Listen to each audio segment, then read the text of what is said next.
Last lecture किसी को doubt है, कोई भी पॉइंट, कोई भी topic? Sir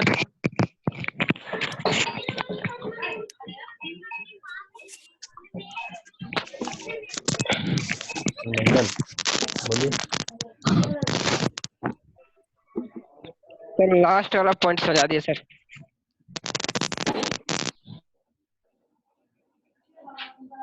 hello hello hello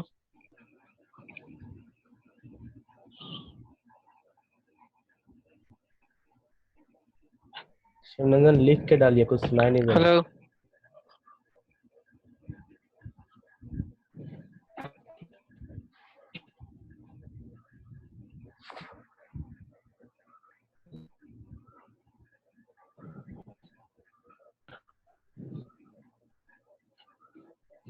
Shivnandan लिख के डालिए, कुछ सुनाई नहीं दे रहा।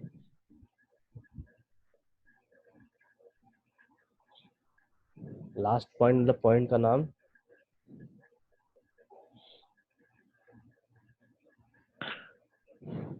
पॉइंट का नाम क्या है? सर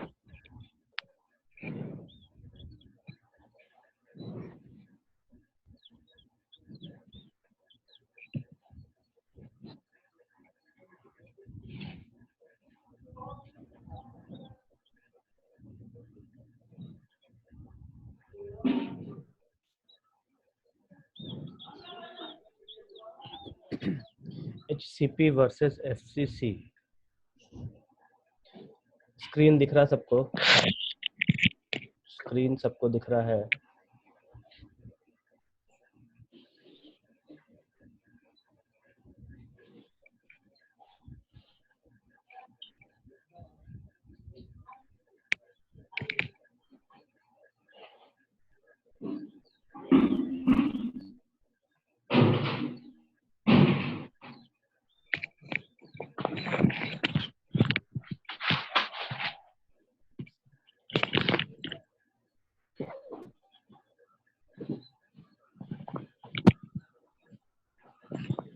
मैं फिर से शेयर कर रहा हूँ, ठीक है? दिखता है तो फिर से आप यस लिखेंगे।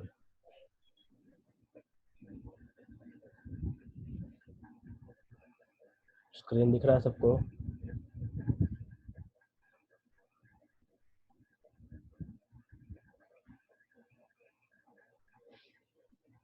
ठीक। देखिए, ये जो पॉइंट है HCP और FCC का, दोनों का एटम्स का अरेंजमेंट में फर्क है सिर्फ।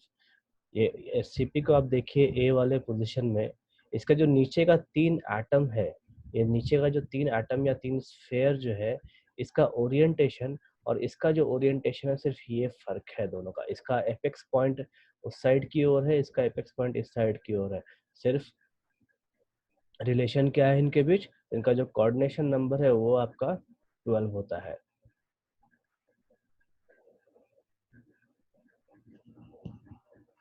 और किसी को डाउट?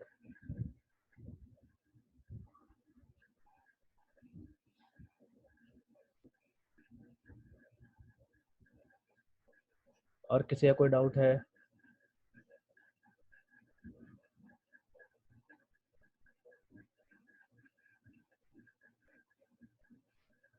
बाकी लोग? ठीक है, फिर आगे देखते हैं। ठीक है, आज कुछ न्यूमेरिकल्स करेंगे, तो कॉपी पेन सब साथ में लेके बैठिए।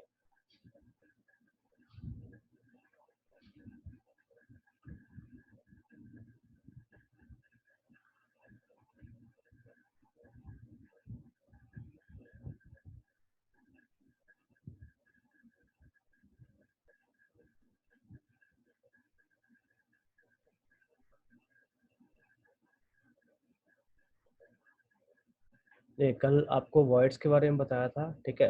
वॉइड्स कितने तरीके के होते हैं, उसमें से कुछ वॉइड्स ऐसे हैं जो हमको न्यूमेरिकल्स में काफ़ी बार पूछे जाते हैं। Those are very important. तो सबसे पहला है ट्रायंगुलर वॉइड। ट्रायंगुलर वॉइड कब बनता है?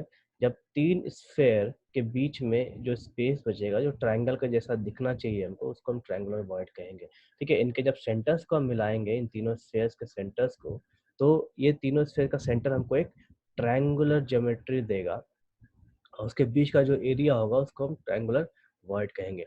अभी मेटालिक क्रिस्टल्स में क्या है, या आयनिक क्रिस्टल्स आप कहिए, तो उसमें कैसा होता है कि जो बीच का जो वॉइड है, जहाँ पे खाली जगह है, वहाँ पे मेटल्स होते हैं, मेटल आयन होते हैं, और जो बाकी के स्फेयर्स बाहर वाले दिखते हैं हमको, वो नॉन मेटल्स होते हैं।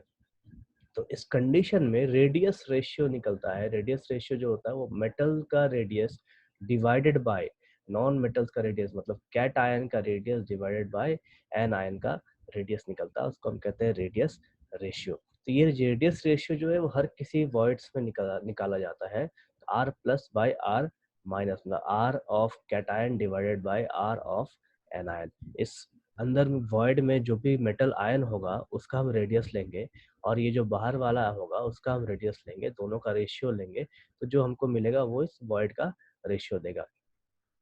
तो क्या है, small sphere is placed in the void which touches all the three spheres. एक स्फेयर डाल दिया गया है बीच में जो इन तीनों स्फेयर को टच कर रहा है।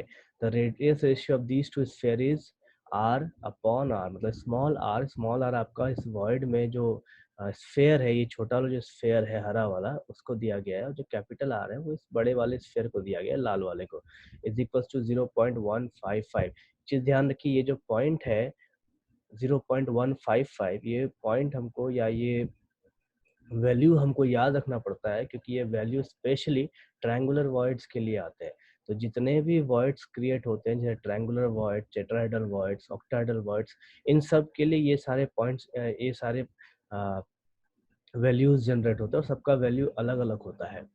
तो रेडियस रेशियो क्या है? Radius ratio, it is defined as the ratio of radius of cation to the radius of anion.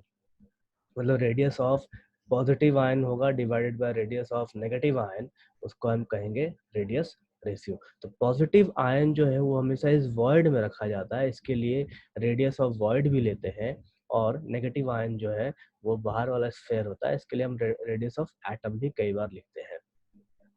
Second है हमारा टेट्राहेड्रल वॉइड।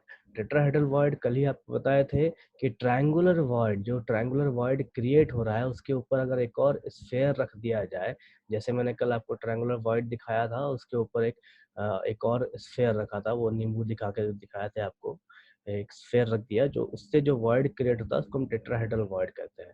टेट्राहेड्रल वॉइड में 4 पॉइंट्स होते हैं, एक ऊपर वाला स्फेयर का सेंटर पॉइंट, और 3 नीचे वाले स्फेयर के सेंटर पॉइंट, इन चारों पॉइंट को मिला के एक टेट्राहेड्रन बनता है, और इस टेट्राहेड्रन की वजह से यहाँ जो वॉइड क्रिएट होता है उसको कहते हैं टेट्राहेड्रल वॉइड। ठीक है, तो इसका जो रेडियस रेशियो है वो रेडियस रेशियो 0.225 होता है। ट्रायंगुलर वॉइड का जो रेडियस रेशियो है वो 0.155 है।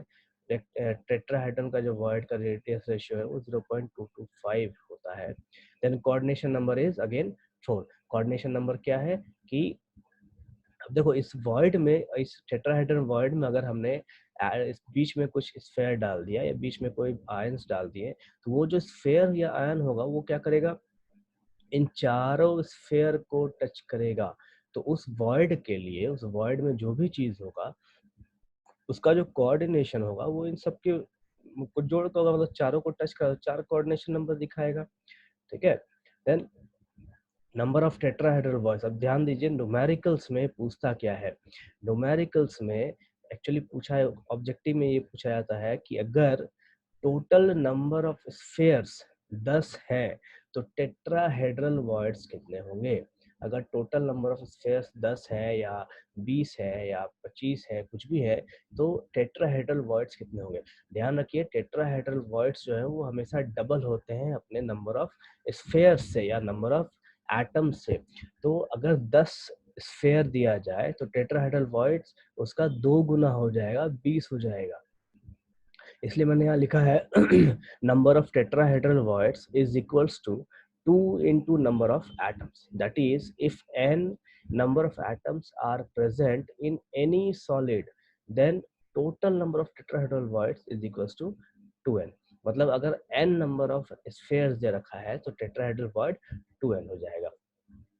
उसी तरीके से ऑक्टाहेड्रल में चले आइए। कल आपको बोला था कि 2 टेट्राहेड्रल वॉइड बनते हैं तो एक ऑक्टाहेड्रल वॉइड बनेगा। तो यहाँ पे हमने क्या रिलेशन देखा कि अगर स्फेयर n नंबर है तो टेट्राहेड्रल वॉइड 2 गुना हो जाएगा। तो अगर स्फेयर n नंबर है तो ऑक्टाहेड्रल वॉइड कितना हो जाएगा, n नंबर। ठीक है, जितना स्फेयर होगा या जितना एटम होगा ऑक्टाहेड्रल वॉइड उतना ही होगा, और टेट्राहेड्रल वॉइड उससे ठीक डबल होगा। देखिए कोऑर्डिनेशन नंबर जो है ऑक्टाहेड्रल वॉइड का वो 6 होता है, और रेडियस रेशियो 0.414। जो भी लिख रहे हैं लिखना बंद कीजिए अपने मोबाइल पे। रेडियस रेशियो जो है वो 0.414 होता है। Then number of octahedral void is equals to number of atoms. That is, if n number of atoms are present in any solid, then total number of octahedral void is equals to n. अगर किसी sphere में total number n दे रखा है, sorry किसी solid में n sphere दे रखा है या n नंबर ऑफ एटम्स दे रखा है, तो ऑक्टाहेड्रल वॉइड हमारा n ही होगा। देन कुछ फार्मूलाज है, shortest distance between two tetrahedral voids is equals to a/2। ये जो a/2 का जो रिलेशन है ये हमने देखा था सिंपल क्यूबिक के रेडियस में। Then shortest distance between two octahedral voids is equals to a/2√2, ये हमने फेस सेंटर्ड में देखा था। और शॉर्टेस्ट जो लिख रहे हैं लिखना बंद कीजिए अपने मोबाइल में। Shortest distance between tetrahedral and octahedral voids, इसका जो रिलेशन आता है वो हमारा BCC स्ट्रक्चर का जो रेडियस का रिलेशन है वो है। ठीक है, तो हमको फॉर्मूला याद करने में दिक्कत होगा नहीं क्योंकि रिलेशन सब मिलते जुलते हैं। एक टेबल मैंने दे रखा है रेडियस रेशियो का और कोऑर्डिनेशन नंबर का।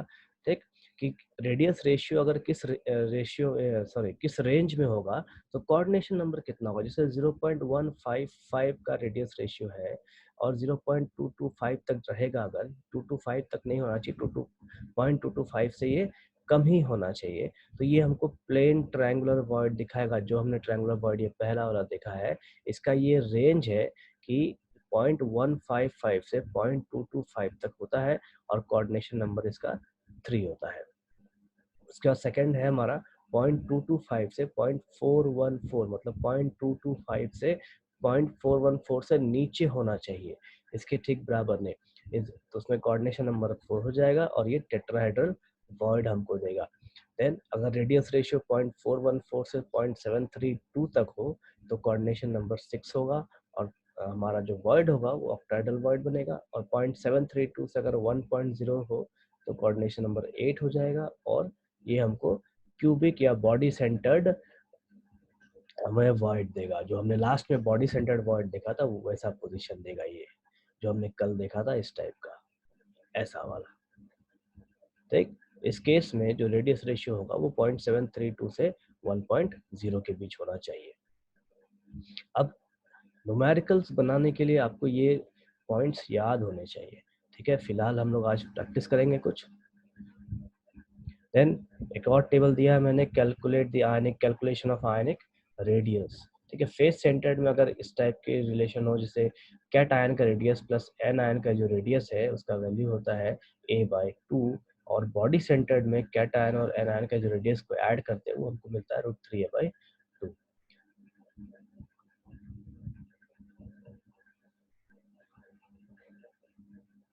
अभी इसमें किसी को कोई डाउट है, कोई फार्मूला वगैरह में?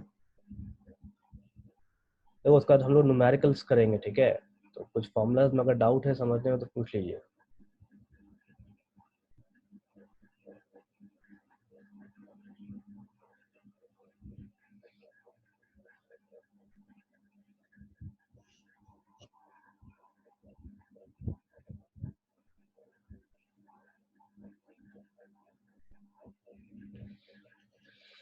किसी को कोई डाउट है तो आप पूछ लीजिए, उसका न्यूमेरिकल्स करेंगे हम लोग। या नहीं भी डाउट है तो नो लिखिए आगे।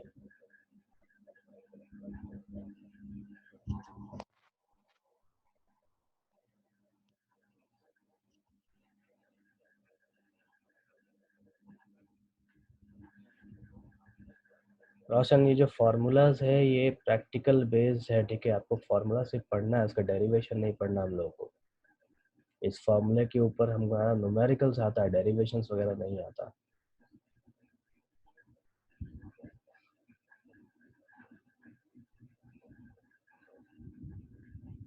चलिए फिर न्यूमेरिकल्स देखते हैं, कुछ क्वेश्चंस भी होगा वो आपको सॉल्व करके दिखाना है अभी।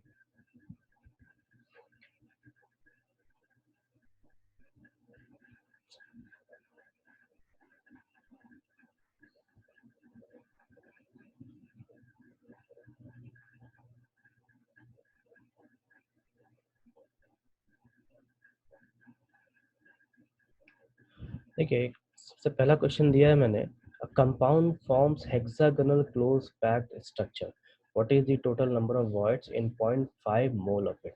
कहता क्या है, एक कंपाउंड है जो HCP स्ट्रक्चर बनाता है, HCP मतलब हेक्सागोनल स्ट्रक्चर बनाता है, ठीक है, जिसमें उसमें आपको क्या दे रखा है, टोटल नंबर उसका, सॉरी उसका टोटल नंबर का आपको वॉइड्स निकाला, मतलब उसमें खाली जगह कितनी होंगी या नंबर कितने होंगे। उसके बाद क्या कहता है कि उसका पूरा क्वांटिटी है वो 0.5 मोल है, and how many of these are tetrahedral voids. तो एक चीज ध्यान रखिए, मोल कॉन्सेप्ट को हमने पढ़ा था कि जो पार्टिकल्स होगा वो एवोगाड्रो नंबर ऑफ पार्टिकल्स होंगे। तो एक mole, 1 mole is equal to Avogadro number. तो 0.5 मोल बराबर कितना हो जाएगा, तो number of close pack particles कितना हो जाएंगे, 0.5 इंटू एवोगाड्रो नंबर। अब इतना पार्टिकल्स है हमारे पास, ठीक है, हमको क्या मिल गया, इस हेक्सागोनल पैक्ड स्ट्रक्चर में टोटल नंबर ऑफ पार्टिकल्स कितना है, तो 3.001 इंटू 10 टू द पावर 23। अब देखिए यहाँ पे, यहाँ हमने क्या पढ़ा कि जितना नंबर ऑफ एटम्स होगा ऑक्टाहेड्रल वॉइड्स भी उतने ही होंगे, और जितने नंबर ऑफ एटम्स होंगे टेट्राहेड्रल वॉइड्स उससे 2 गुना होंगे। तो हमारे पास सपोज कीजिए ये पार्टिकल्स जो यहाँ पे है, ये पार्टिकल्स के जगह पे हमने अगर एटम्स लिख दिया, तो क्या होगा हमारे पास कि इस हेक्सागोनल क्लोज पैक में हमारे पास टोटल नंबर ऑफ एटम्स कितने होंगे, 3.011 इंटू 10 टू द पावर 23। तो टेट्राहेड्रल वर्ड्स कितना हो जाएगा, इसका 2 गुना, और ऑक्टाहेड्रल वर्ड्स कितना हो जाएगा, जितना नंबर ऑफ पार्टिकल्स या नंबर ऑफ एटम्स है। तो नंबर ऑफ ऑक्टाहेड्रल वर्ड्स उतने ही हो जाएंगे हमारे पास, 3.011 into 10 to the power 23, and number of tetrahedral voids 2 into 3.011 into 10 to the power 23, that is वापस से हमको एवोगाड्रो नंबर ही मिलेगा। उसका क्या कहता है, टोटल नंबर ऑफ वर्ड्स। तो इन दोनों वर्ड्स को हम अगर ऐड कर देंगे तो हमको टोटल नंबर ऑफ वर्ड्स मिल जाएगा।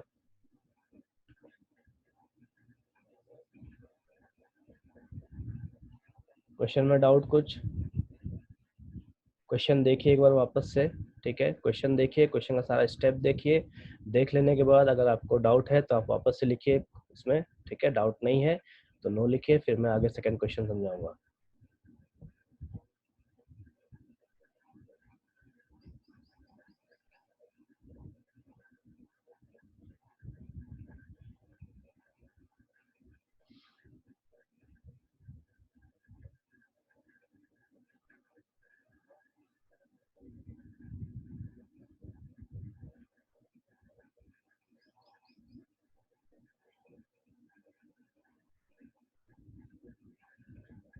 सबको देखिए, सबको लिखिए, किसी को डाउट है तो देखिए, फिर आगे क्वेश्चन देखेंगे।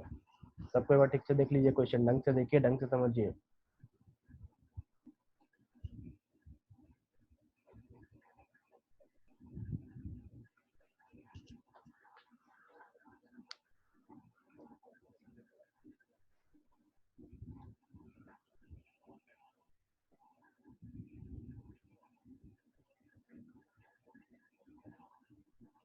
ऑक्टाहेड्रल भी निकाले हैं ऑक्टाहेड्रल भी निकाले हैं एक्चुअली, नंबर ऑफ पार्टिकल्स पहले निकलेगा। देखो यहाँ पे क्या है हमारे पास, 0.5 मोल दे रखा है, ठीक है, तो अगर 0.5 मोल दे रखा है तो 0.5 मोल से हम सबसे पहले नंबर ऑफ एटम्स निकाल लेंगे, ठीक है। तो एक मोल कितना होता है हमारे पास, एवोगाड्रो नंबर, तो 0.5 मोल कितना हो जाएगा, ठीक उसका आधा।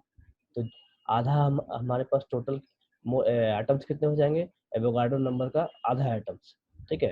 तो हमारे ऊपर के थ्योरी के हिसाब से, हमारे इस ऑक्टाहेड्रल वर्ड के थ्योरी के हिसाब से जितना एटम्स होगा उतना ही ऑक्टाहेड्रल वर्ड होगा, ठीक। तो यहाँ पे जो रिलेशन है ये सेकंड नंबर लाइन में देखिए, नंबर ऑफ ऑक्टाहेड्रल वर्ड्स हमारे पास उतना ही आएगा जितना हमारे पास एटम्स आया है या पार्टिकल्स आया है, ठीक है।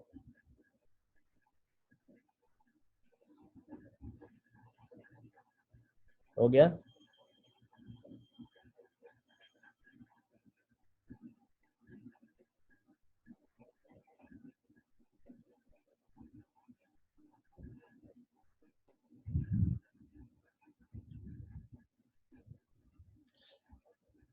जो ऑक्टाहेड्रल हम निकाले क्यों हैं, देखो ऑक्टाहेड्रल इसलिए निकाले हैं कि हमको यहाँ पूछा है what is the total number of words, ठीक है। टोटल नंबर ऑफ वर्ड्स जो है वो ऑक्टाहेड्रल और टेट्राहेड्रल दोनों साथ मिल के बनाते हैं, क्योंकि अगर ऑक्टाहेड्रल वर्ड है तो टेट्राहेड्रल वर्ड भी होगा, क्योंकि हेक्सागोनल क्लोज पैक्ड स्ट्रक्चर है। हेक्सागोनल क्लोज पैक्ड स्ट्रक्चर में दोनों वर्ड्स क्रिएट होते हैं इस वजह से।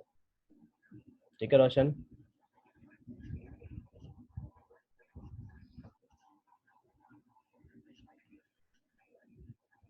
चलिए नेक्स्ट क्वेश्चन देखते हैं।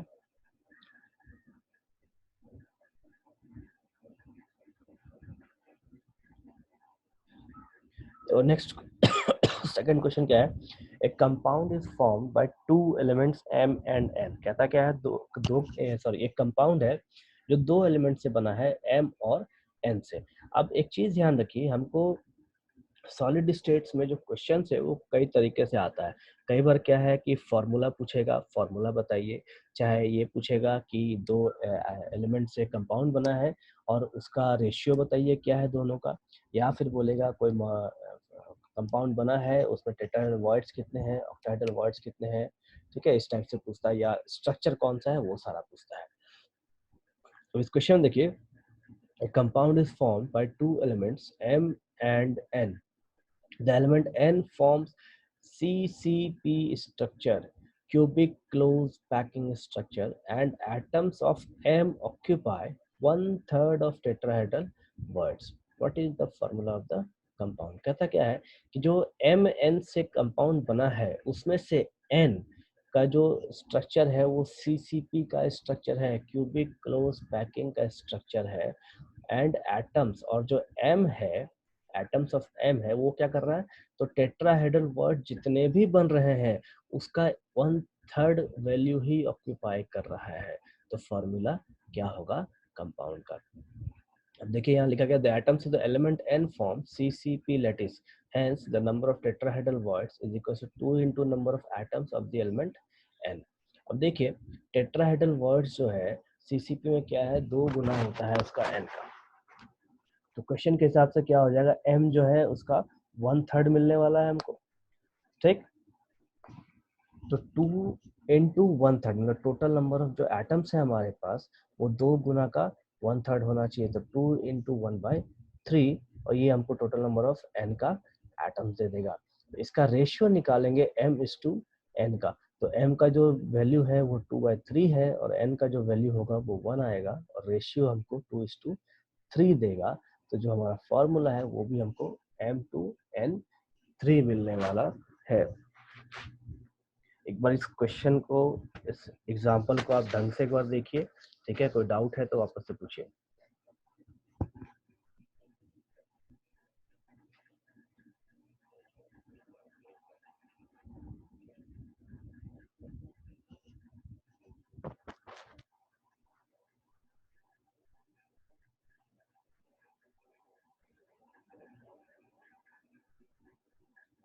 क्वेश्चन को ढंग से देखिए, ढंग से पढ़िए, देख एक लाइन पढ़िए, उसके बाद कोई डाउट है तो वापस से पूछिए।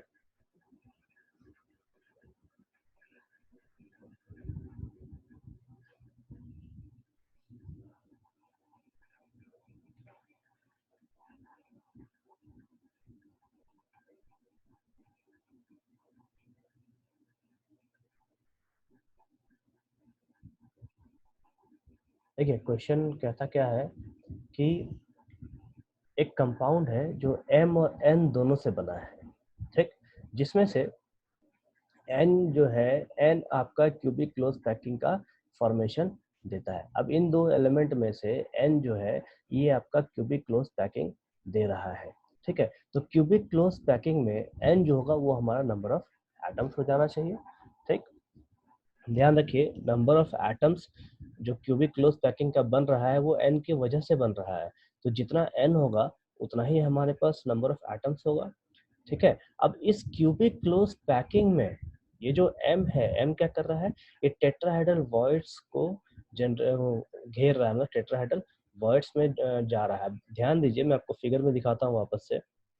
हमारे पास टेट्राहेड्रल वॉइड है ये, ठीक, इस टेट्राहेड्रल वॉइड में ये जो सर्कल सर्कल दिखा रखे हैं स्फेयर, ये हमारा n है, और जो ये वॉइड है इस वॉइड में हमारा m होगा। ठीक है, ध्यान दीजिए, जो स्फेयर है ये स्फेयर हमारा n हो जाएगा, और ये जो वॉइड है ये वॉइड हमारा m हो जाएगा, ठीक है। तो वॉइड जो है वो हमारा m होगा और स्फीयर हमारा n होगा। तो total number of tetrahedral voids कितने हो जाएंगे, जितने एटम्स होंगे उससे ठीक 2 गुना। तो टोटल नंबर ऑफ एटम्स हमने n माना है, तो हमारा जो टेट्राहेड्रल वॉइड्स होगा वो ठीक उसका 2 गुना हो जाएगा। ठीक, 2 into number of atoms of the element n। मैं वापस से आपको दिखा रहा हूँ। देखिए एक कंपाउंड है जो m और n से बना है, जिसमें से n आपका ये स्फीयर होगा और जो m है वो m इसका टेट्राहेड्रल वॉइड ऑक्यूपाई करेगा। कितना ऑक्यूपाई करेगा, तो 1/3 ऑफ टेट्राहेड्रल वॉइड, पूरे वैल्यू का 1/3 वैल्यू ये ऑक्यूपाई करेगा। तो हमारे पास जो नंबर ऑफ एटम्स हो जाएंगे वो n के वजह से होंगे, मतलब जितना n होगा उतना ही नंबर ऑफ एटम्स हो जाएगा। तो हमने क्या माना है कि n नंबर ऑफ एटम्स है, तो टेट्राहेड्रल वॉइड्स कितने हो जाएंगे, ठीक उस n एलिमेंट का 2 गुना। ठीक है, ये तो हमारा एक हिस्सा हो गया टेट्राहेड्रल वॉइड के लिए। अब देखिए क्वेश्चन क्या कहता है, the atoms of element m occupy 1/3 of the tetrahedral void. कहने का मतलब क्या है कि जितना टेट्राहेड्रल वॉइड है हमारे पास, उस पूरे टेट्राहेड्रल का 1/3 हिस्सा ये m घेर के रखा है। ये m जो है वो 1/3 हिस्सा घेर रहा है, ठीक है। तो पूरा हमारे पास कितना है, ये 2 गुना है हमारे पास। तो m क्या करेगा, इसका इस 2 गुने का 1/3 हिस्सा घेर के रखेगा। तो उसमें लिखा गया है 2 इंटू 1/3। तो the number of atoms of m is equal to 2 into 1/3। मतलब इस 2 गुना टेट्राहेड्रल वॉइड का 1/3 हिस्सा m घेर के रखा है, ठीक। तो total value tetrahedral void m का टोटल वैल्यू कितना हो जाएगा, तो m का जो टोटल वैल्यू हो जाएगा वो 2/3 हो जाएगा। अब हम रेशियो निकालेंगे किसका, m और n का रेशियो निकालेंगे। तो m का वैल्यू कितना है 2/3 और n हमारे पास कितना है 1। तो इसका जो रेशियो होगा वो m2n3 देगा। तो जो वैल्यू आएगा ये हमारा m2n3 का फॉर्मूला बनेगा। अभी किसी को डाउट है?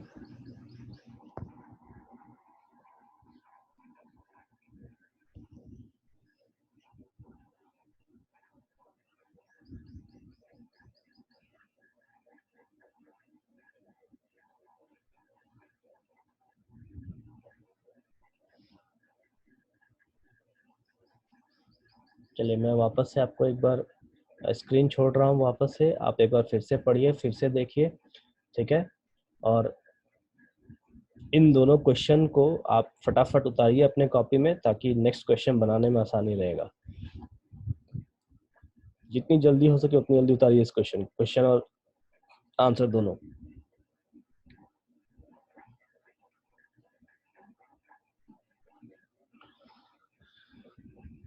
फटाफट हो जाए, उतर जाए तो यस लिखिए।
ठीक है, लिखिए, फटाफट लिखिए।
ठीक है, सबका अगर हो गया है अगर सबका, तो आपको फर्स्ट क्वेश्चन दिख रहा है, फर्स्ट क्वेश्चन बनाना चालू कीजिए।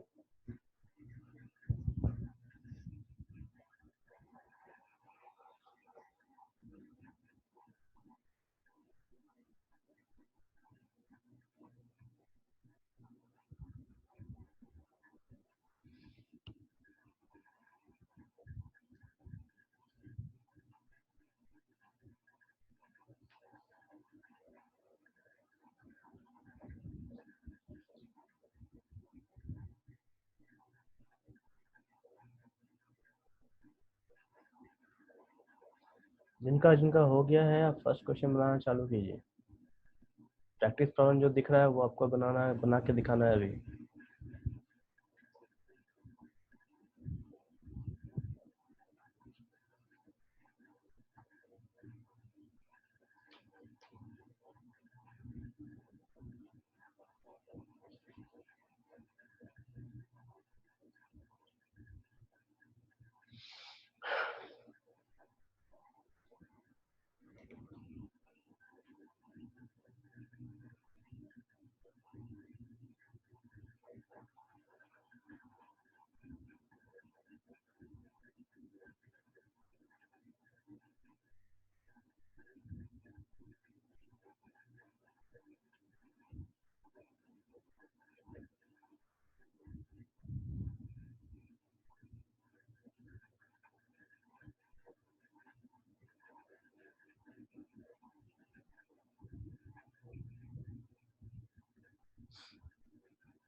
देखो क्वेश्चन समझा दे रहे हैं, ठीक है। फर्स्ट क्वेश्चन देखिए, कहता क्या, सिल्वर क्रिस्टलाइजेज इन FCC लैटिस। देखिए इस क्वेश्चन में कुछ चीजें हैं जो आपको ध्यान रखना है।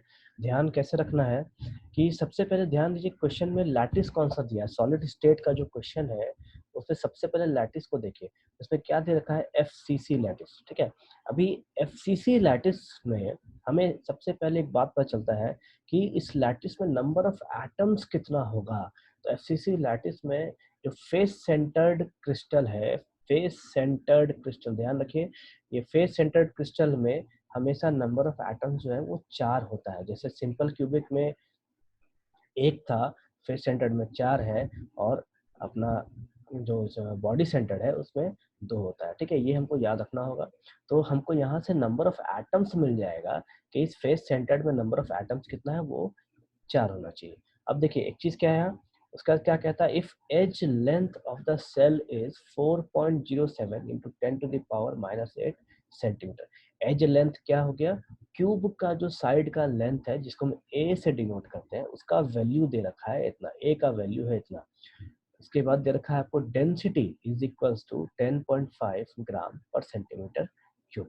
अब निकालना क्या है हमको, calculate the atomic mass of silver. तो आपको डेंसिटी का एक फॉर्मूला दिए थे, density is equals to N into M divided by Avogadro number into A cube, मतलब वॉल्यूम, वॉल्यूम दिया था, ठीक है। फॉर्मूला मैं आपको दिखा दे रहा हूँ।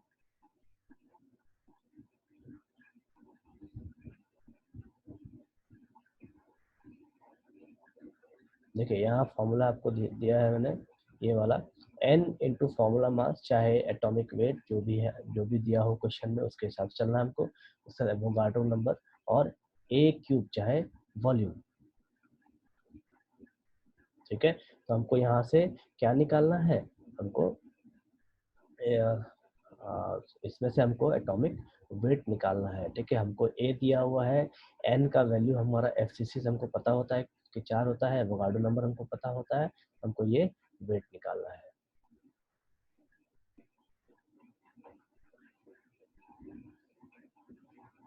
चलिए अभी फटाफट सॉल्व कीजिए इसको।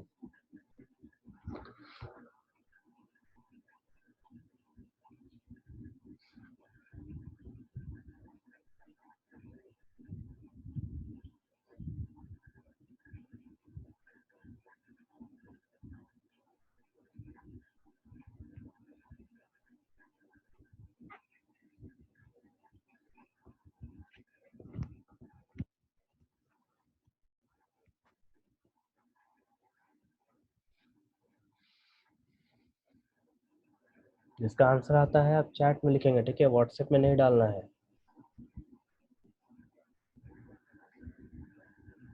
इस वीडियो के चैट में लिखेंगे, व्हाट्सएप में नहीं डालना है।